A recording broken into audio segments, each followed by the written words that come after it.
The wise elephant and the broken bridge. In a peaceful jungle, an old elephant named Eldon was loved by everyone for his wisdom. One rainy day, a wooden bridge that connected the jungle to the nearby village broke.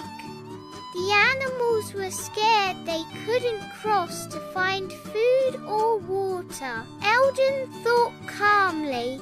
He gathered strong bamboo sticks and vines with the help of monkeys and deer. Slowly and carefully, they built a new bridge together. When it was done, all animals cheered for Eldon's leadership and kindness. Later, the villagers saw the strong bridge and used it too. They thanked the elephant and promised to protect the jungle in return. Moral of the story: true strength lies not in power,